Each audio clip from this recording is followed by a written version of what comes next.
这是一场100里竞速比赛，所有的参赛选手都被蒙住双眼，捆住双手。随着裁判吹响号角，选手们宛如猛虎一般冲了出去，但女孩波莉却被其他人耍诈绊倒。作为全场唯一的女性选手，本就身体素质不占优势的她，一下子就成为了最后一名。可她依旧咬紧牙关站了起来，脑中回忆着平常训练时的刻苦与艰辛。她不允许自己的努力付诸东流。波莉先是听声辨位撞倒一名选手，再是心中默数着刚才奔跑时的步数，在达到666步时，纵身一跃跳过了面前的深坑。很快已有6名选手冲过了终点，波莉却仍没有放弃。她拖着疲惫不堪的身体拼命向前冲去，但这时前方的一名选手用身子绊倒了波莉，并且还狠狠地踢了她一脚。四周的观众见状，纷纷给波莉加油助威。受到鼓舞的她反手绊倒了对方，然后踩着她的身体奔向了终点。波莉成为了第7个来到终点的人。随着裁判吹响比赛结束的号角，刚刚胜利的7人则被加冕为圣子，成为了圣树的守卫者。接着他们依次抚摸圣树来获得他的认同。当波莉将手放上去时，一股神秘力量将她拖入了幻境之中。她看到天地一片灰暗，大陆似乎成为了炼狱。不远处一个恶魔正在屠杀着精灵。波莉被眼前的一幕吓傻了，这一切究竟是怎么回事？原来数千年前人类爆发了核战争，导致人类文明一夜成为了废墟，而精灵一族也趁机发动了种族战争，最终成为了地球上最强大的势力。剩余的人类巨魔地精则生活在贫瘠之地。自从上次战争结束后，精灵族就利用圣树将最强对手恶魔族封印在禁忌之地，但现在圣树却因为某种原因开始凋零。每当一片叶子枯萎，那就代表一名恶魔将被释放。可生活了数千年和平生活的精灵们早已忘却了魔法的使用。面对如此紧急情况，他们只好举办比赛，选出获胜的7人当选圣子，试图让他们来守护圣树。回到现实中的波莉画下了自己看见的恶魔，这时他似乎听见了圣树在召唤自己。他来到圣树下，再次抚摸了上去。这次他看见自己杀死男友的画面，虽然不知道是出于何种原因，但为了男友的安全，波莉毅然决然地离开了精灵王宫。可没人知道，距离圣树几百里开外的洞穴中，一名沉睡了几百年的男人被圣树给唤醒。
在这昏暗的禁忌之地，一股邪恶力量从地心爆发，恶魔百变灵破除封印被释放了出来。在恶魔之主达摩的示意下，百变灵化成波莉的样子，潜入精灵王宫，将所有的圣子杀死，其中也包括了波莉的男友。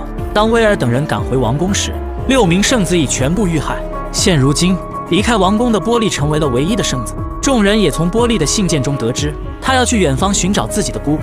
亚农当即决定带着威尔去保护波莉。此时，对着一切毫不知情的波莉已经找到了姑姑。在告诉姑姑自己在圣树下看见的幻境后，姑姑面色沉重，一言不发。几天后，亚农两人找到了姑姑，从她口中得知了波莉的去向。威尔连忙赶去，但没想到两人的见面异常的尴尬。心急如焚的他不慎滑倒，等他再站起来时，波莉已经消失在瀑布下。等威尔转过身，对方已经用短剑架在了他的脖子上。在表明了自己的来意后，两人收拾一番，准备返航。与此同时，圣树上第3片叶子开始枯萎。这次挣脱封印的是能够飞行的怒鬼，他第一时间找到这里，并杀害了姑姑。怒鬼也发现了赶回来的波莉两人，他震动翅膀向着两人飞来，眼看两人就要命丧于此，亚农及时跳了出来，2剑就将怒鬼砍死，但亚农也受了重伤。于是两人将亚农带回了他的沉睡之地。威尔决定要用河中的淤泥为他疗伤，但就在威尔拿到淤泥准备回去时，竟发现波莉被流浪者小磊给劫持。原来流浪者首领拿到精灵石后却不知如何使用，于是他便劫持来威尔，想得知使用方法。可不料波莉在晚上反劫持了小磊，想以此作为要挟逃出去。首领却对此毫不在意，因为小磊只是他花钱买来的手下。就在双方僵持不下之际，一声嘶吼传来，又一只怒鬼追了上来。这时威尔手里的精灵石发出光芒，他顺势捏在手心，对准恶魔，一股巨大的能量喷射而出，将恶魔烧成了灰烬。威尔也因脱力晕了过去。首领见状就要抢夺精灵石，不料亚农赶到救走了他们。原来亚农被沉睡之地内的魔法能量治好了伤势。休息了一夜后，3人继续踏上回到王宫的旅程。这里本是富饶的畜牧农场，可如今却尸横遍野。众人继续向前深入，竟发现一名精灵男人被囚禁在此，而男人名叫班登，拥有看见过去与未来的魔法能力。而外面被恶魔屠杀的农场夫妇就是他的父母。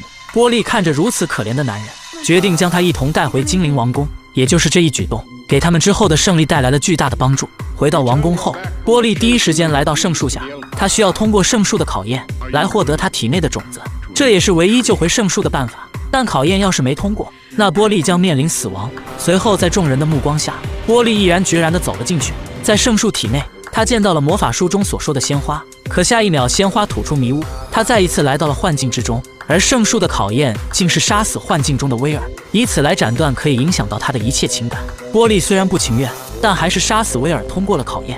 回到现实中的他看到鲜花不断绽放，最终拿到了一颗巨大的种子。接下来波莉需要将种子投入千里之外的血火之中即可。可众人不知道的是，他们的一举一动都被百变灵看在了眼里。恰好这时流浪者小磊被命令潜入王宫偷精灵石，于是百变灵趁机变成小磊的样子，准备刺杀波莉。与此同时，班登不小心撞到一名路人，他的脑海中突然闪出女人被杀死的场景。他告诉女人刚才自己的所见，可女人以为班登是一个疯子，转身就开始逃跑。班登则在后面追他，随即便出现了班登刚才脑中的画面。好在及时拦下了假小磊，眼看刺杀失败，他立刻起身逃跑，然后在一条走廊上变化成护卫，躲过了众人的追捕。